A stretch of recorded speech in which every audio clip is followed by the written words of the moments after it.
The Anchor Hawking Glass Corporation brings you Crime Photographer.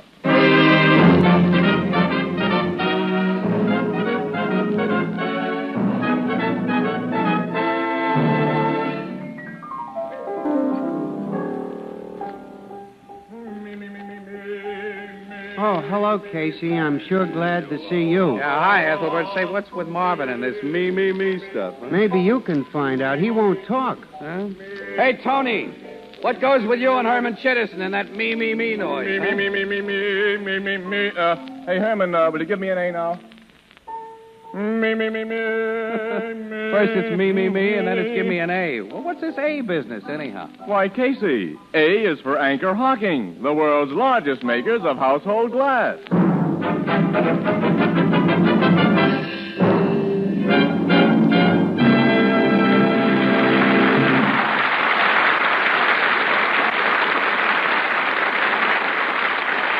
Good evening, ladies and gentlemen. This is Tony Marvin. Every week at this time, the Anchor Hawking Glass Corporation of Lancaster, Ohio, and its more than 10,000 employees bring you another adventure of Casey, crime photographer, ace cameraman who covers the crime news of a great city. Written by Alonzo Dean Cole, our adventure for tonight, The Surprising Corpse.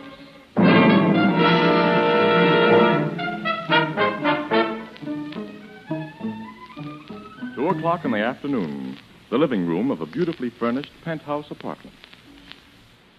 Mrs. Daybell. Yes, Marie? The Comte de Gaston is here. Show him in. Yes, Mrs. Daybell. You may go in, Comte de Gaston. Henriette, my lovely one. Hello, Leon. It was good of you to send for me. I kiss your beautiful hand. Don't. Henriette. Come into the library where we can talk privately. Very well. Sit down, Leon. You are mad at me, Henriette. I can always tell when you are chagrined. It shows in your so lovely eyes. Yes, well, now that we're alone, Count, suppose you drop the phony accent. Okay, what's the beef? I've advanced you almost $40,000. As you're to get it back with 500% interest, you've made a good investment. I'm not so sure of that. Henrietta, this silly, bird-brained girl I'm engaged to marry will inherit millions when she's 21, only a year from now. You can't lose. You even took out insurance on my life. Yes, but only for enough to protect my actual loans to you. You see, Leon, I expect a profit as well, and I won't get that unless you marry Paula Durfee and get your hands on her inheritance. Don't worry, she's mad about me. Her uncle, who controls her estate until she's 21, and her brother Arthur are mad at you. Paula pays no attention to them. When you drink, you talk too much. What do you mean? Several nights ago at the bar of the Yorkshire Club, you told everybody what you really think of Paula Durfee. Who told you that? I swear. I have reliable informants in many places, Leon. I watch over my investments, and you're one of them. I've not had a loss so far, and I don't intend to have one in you. I'm sorry, Henriette. I drink too much, no more. I don't trust you. Oh, Henrietta. And because I don't trust you, I want to liquidate your debt. Liquidate? Oh, it'll be to your advantage as well as mine. Would you like to make $100,000 right away? 25% of which goes to me, of course. Would I? My plan may strike you as fantastic, Leon, but this Paula Durfee's a little fool. If she weren't, she wouldn't be in love with you and jealous of you. You're most flattering, Mrs. Zabel. You've an appointment with Paula today, of course? At 5 o'clock for cocktails. Well, don't drink too much before you meet her. And don't tell her this scheme was the idea of anyone but yourself. You must take all the credit. Go on. Tell me how to get this 100,000. This is the way, Leon. When you meet Paula, you tell her in your...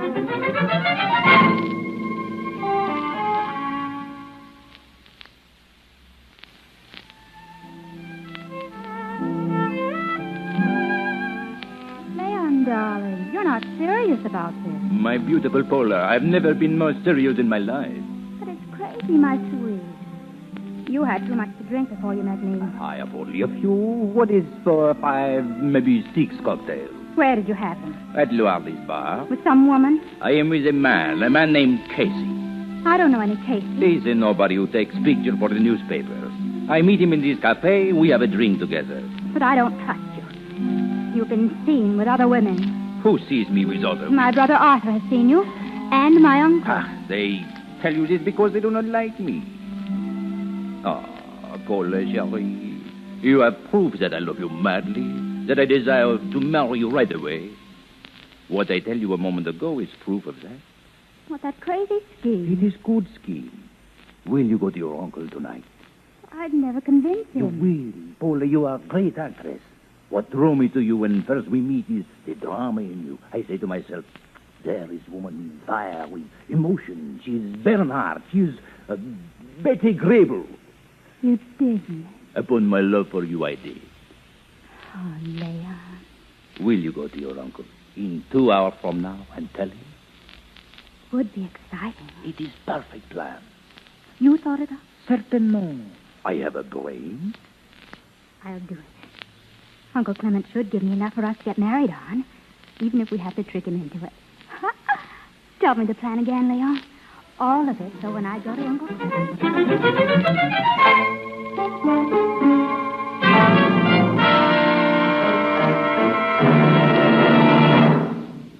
My dear, this is astounding. Devastating. I couldn't help it, Uncle Clement. I couldn't help it. Paula, I've tried to take care of you since your parents died. I've tried to shield you. I warned you. I had to do it. And now you've got to protect me, Uncle. You've got to save me. I will, child. Take me to this place.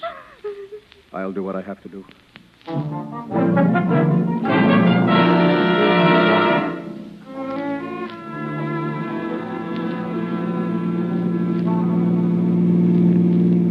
Why are we turning here, Casey? Annie, won't you ever learn this town? This is a shortcut back to the office. Oh, you and your shortcuts. Hey, that car that just passed us, Annie. What car? Look at the license number. Captain Logan, Homicide Squad. Wait a minute, it's stopping it. He's going to park. Sure is, in front of that brownstone house. Look, Logan and Sergeant Flanagan are getting out and fast. They're here on a job, Casey. Is that it? Let's see what this is all about. You and me both. Come on. What do you suppose they're here for? Well, what's the use of supposing? We'll know in a minute. Logan just opened the door and walked in. We'll do the same thing. He probably won't like this. Well, so what? They're in that room. Hi, pal. Casey. Just happened to be passing by. Thought we'd drop in. Good evening, Sergeant. Hello, Casey. Miss Williams. Hi. Well, what brought you two uncouth characters to this swanky joint, huh? Take a look behind this sofa. What? Say. A dead man. 2 gunshots got him through the head. Hey, that's the Count. Who? Well, Count Leon de Gaston is what he called himself.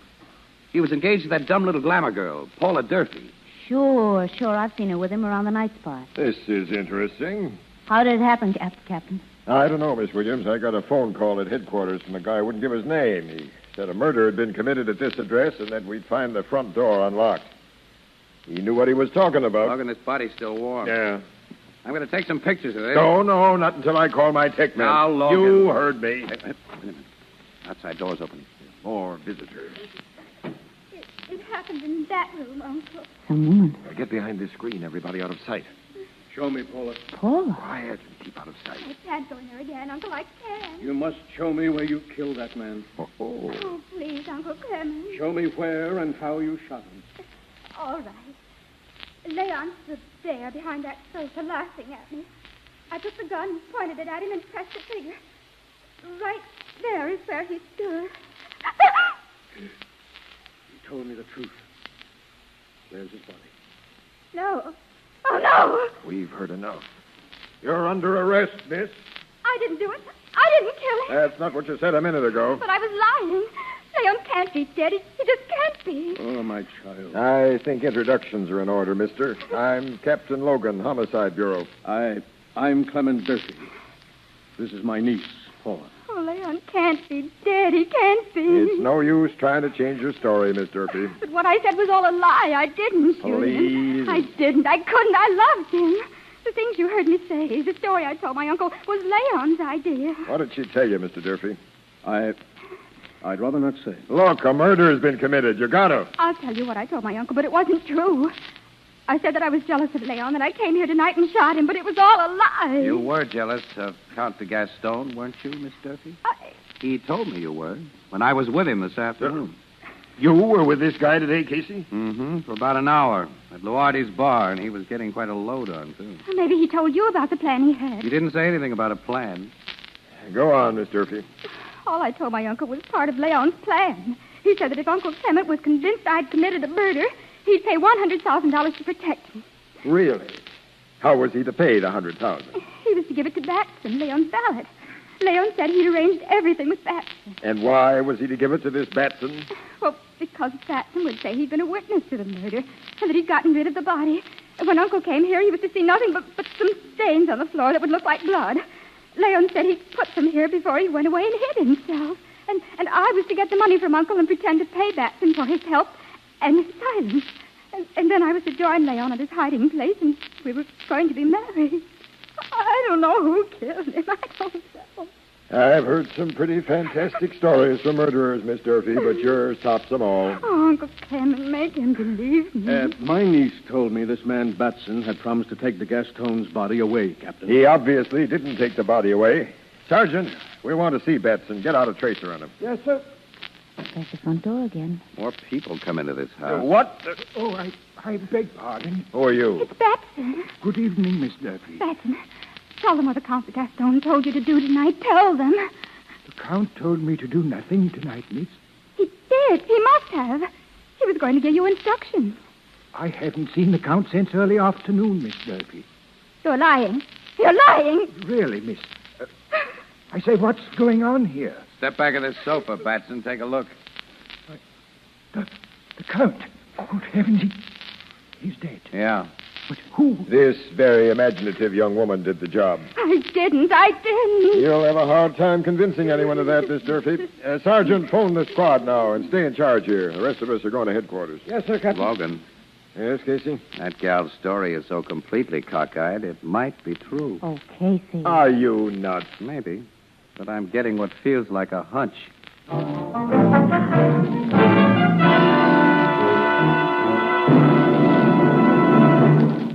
Only a few years ago, oven glass which could be used for oven baking, was considered an expensive luxury. Anchor Hocking, with its vast laboratory and manufacturing facilities, changed all that by perfecting a new kind of oven glass, more beautiful than anything that had been known before, guaranteed it for 2 years against oven breakage, and offered it at unbelievably low prices. This new kind of glass is Fire King oven glass. You can recognize it immediately by its beautiful pale blue color. A special process makes its mirror-smooth surfaces miraculously easy to clean. Its lighter weight makes it easier to handle. If you've never tried oven glass, why not try it now? Ask for it at your favorite chain, variety, hardware, or department store. Fire King oven glass is a product of Anchor Hocking. A great name in glass.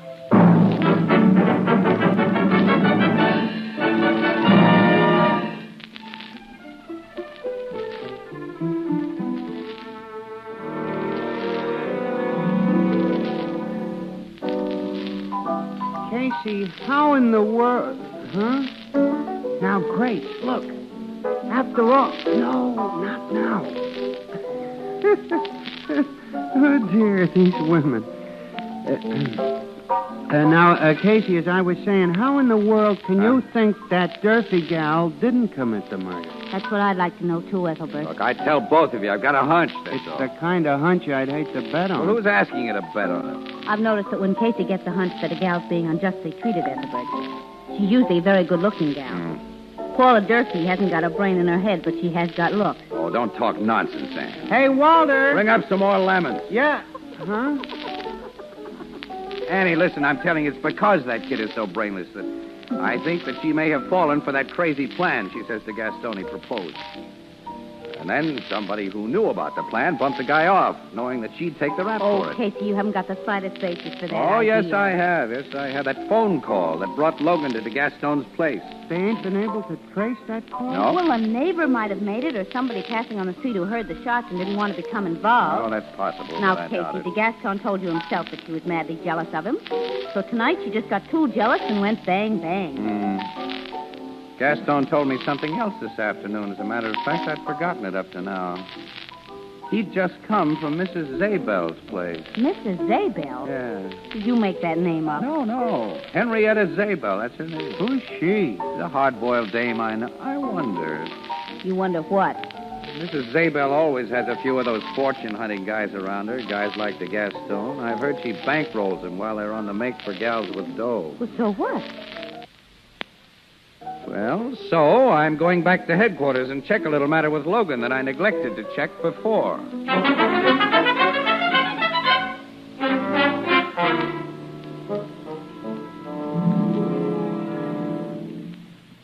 Captain Logan's in his office, Casey, but he's busy right now. Somebody with him, Sarge? Yeah, the brother of that girl who knocked off the Gaston, Arthur Durfee. Oh, yeah, that Paula kid's his only sister. Just two of them, huh? Yeah. Well, Arthur's about 5 years older than she is, I think. He's another case of too much dough. Uh-huh. He got his share of the Durfee millions when he reached 21, and he's been spending it. He's leaving the office now, Casey. Yeah. Good night, Mr. Durfee. I deeply regret the trouble that's come upon you and your uncle and your sister. That you must realize that I have a job to do. Yes, I realize that, Captain Logan. I can promise you she'll undergo no unnecessary hardships. Thank you. Good night. Good night, Captain. Tough luck, fella. Oh, who?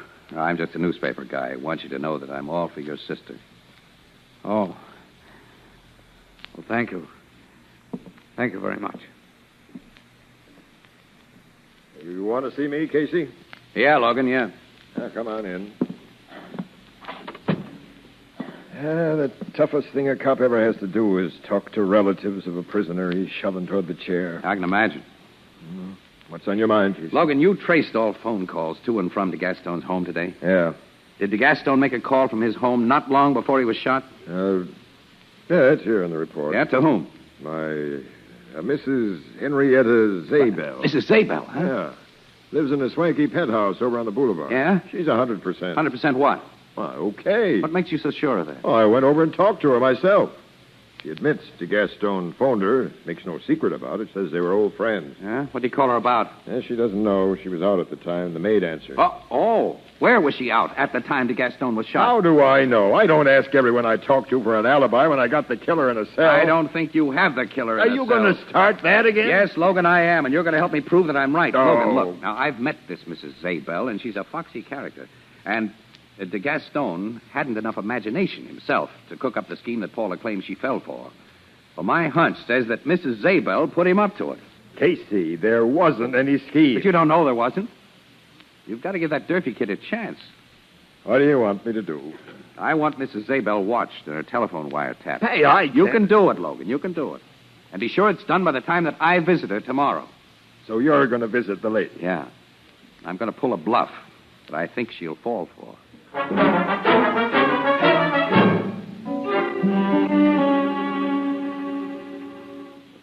Mrs. Zabel will see you in the library, sir. Thank you. Mr. Casey, madam. Come in. Thank you, Mrs. Zabel. Well, I seldom forget a face, Mr. Casey. We've met before, haven't we? Well, yes, I've taken pictures of you several times for the Cafe Society pages. Oh, yes, of course. May I close this door? If you wish. Thank you. Is it customary for press photographers to require such privacy?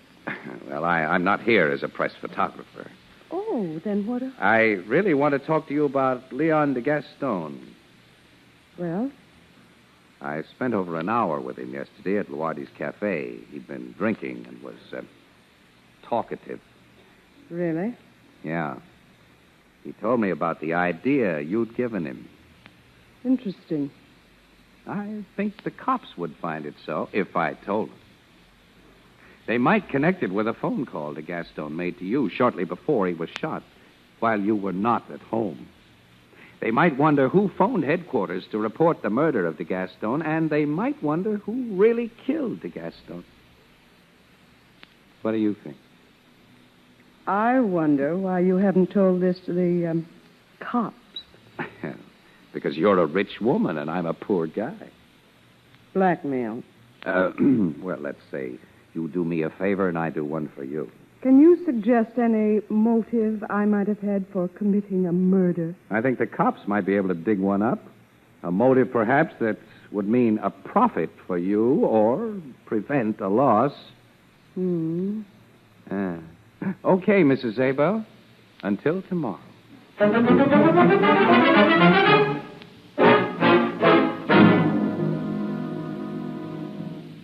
Logan, you say she made a phone call right after I left her, huh? Yeah, but not from her own phone that I had a tap on. She went out to a public booth, so my guys don't know what she talked about. Oh. We traced the call she made to Clement Durfee's home. Paula's uncle. Uh-huh. So he's her partner in this scheme. Oh, now, wait a minute. Look, Logan, look. If you'd just been threatened by a blackmailer who accused you of conniving in a murder that you had connived in, wouldn't your first act be to contact the other party to your killing?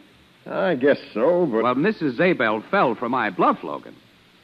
Because she framed the scheme that de Gaston and his gal friend fell for. And she framed it with Clement Durfee. But why Durfee? Remember, he handles Paula's estate, Logan. In a year, he'd have to turn it over to her, but with her out of the way... But why should Mrs. Zabel... Well, she'll do anything for dough, won't she? And he's paying plenty for what she did. But we'll get them both, Logan. And with the goods. I hooked her today. Tomorrow, when she tries to pay me blackmail, you'll be there to pull her in. Well, she's a swell-looking woman with a head full of brains, all right. And that little Paula's a beautiful thing, too. Excuse me. Homicide Bureau, Captain Logan speaking. This is Mrs. Zabel, Captain. Huh? Mrs. Zabel. How do you do? I'd like to see you as soon as possible, if I may. Logan, she's all set for a confession. Shut up. What do you want to see me about, Mrs. Zabel? Well, I'd like to report the threats of a blackmailer, a press photographer named Casey. Very interesting, Mrs. Zabel. I'm anxious to hear about it. Will you come to my home as soon as possible, alone? Yeah, I'll be there in half an hour. Then I'll expect you. Goodbye. You heard that, Casey? Yeah, I heard it. You put something over on her. Wise guy.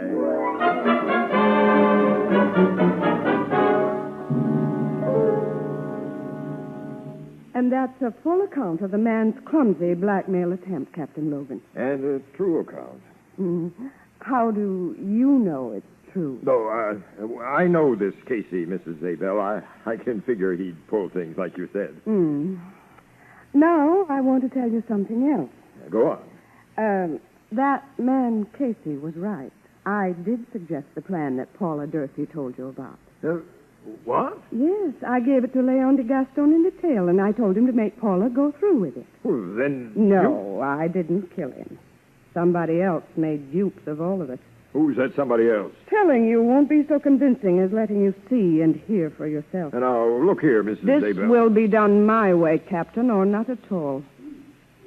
Let's hear your way. Can you install a radio contrivance in my car that will permit you in a car following to hear what's said? Yeah, my man can. Then have it done at once, and follow me tonight.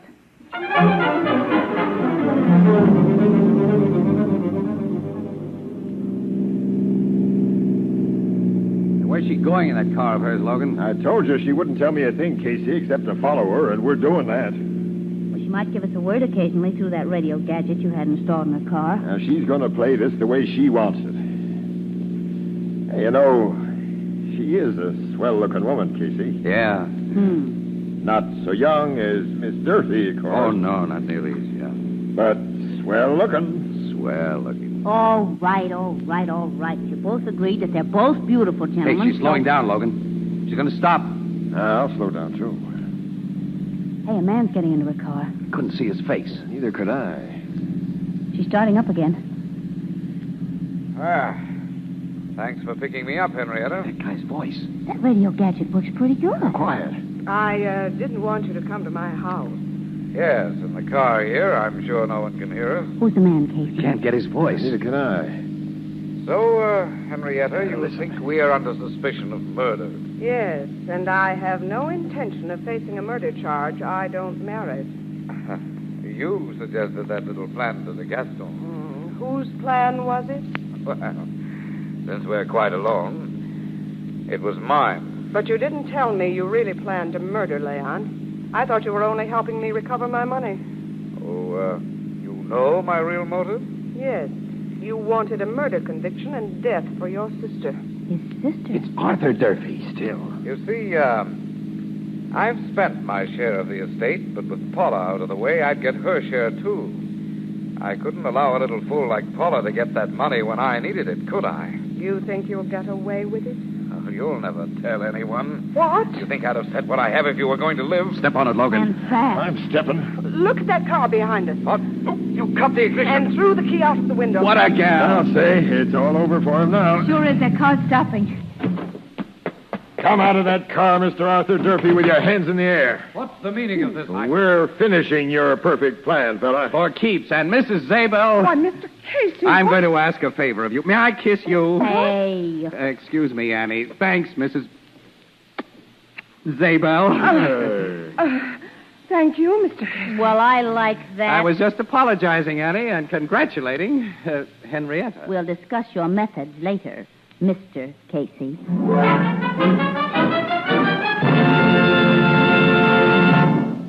It's now possible to tell almost exactly what Americans think on almost any given subject. An independent research organization recently conducted a poll in an eastern city to find out what kind of containers housewives prefer for foods. An overwhelming majority said that they preferred glass containers, and most of them mentioned these 4 reasons. Glass lets you see exactly what you buy before you buy it. Glass containers are clean and sanitary. They don't affect flavor or purity. Glass containers are easier and safer to open and can safely be used to store leftovers. Now, in the same survey, 8 out of 9 mothers of young babies said they preferred prepared baby foods packed in glass. Most of your favorite food products and all of the better brands of prepared baby foods are now available in Anchor glass containers, protected by tamper-proof Anchor vacuum caps. Both products of Anchor Hocking. A great name in glass.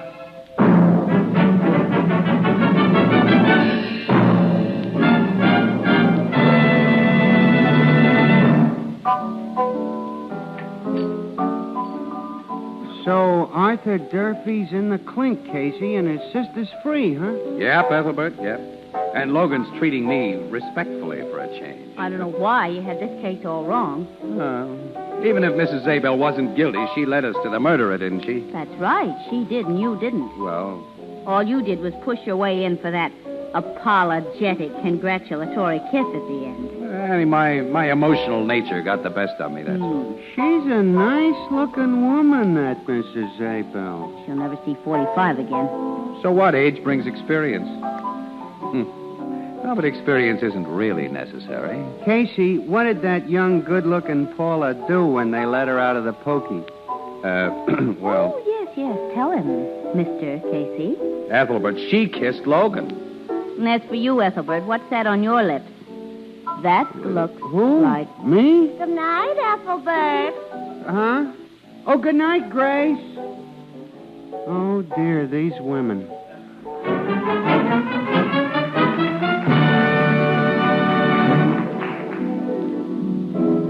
Crime Photographer, starring Stotts Cotsworth as Casey, is brought to you each Thursday by the Anchor Hocking Glass Corporation, makers of Fire King oven glass. Anchor glass containers, Anchor caps and closures. All products of the Anchor Hocking Glass Corporation, a great name in glass.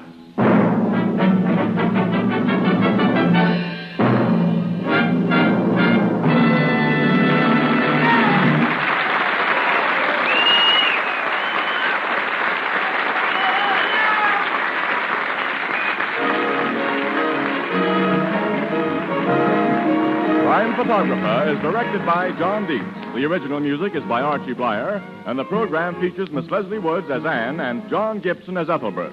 Thursday night on CBS is the biggest show in town, so stay tuned for exciting dramatizations on Reader's Digest Radio Edition, which follows immediately over most of these stations. This is Tony Marvin saying goodnight for the Anchor Hocking Glass Corporation, the world's largest makers of household glass.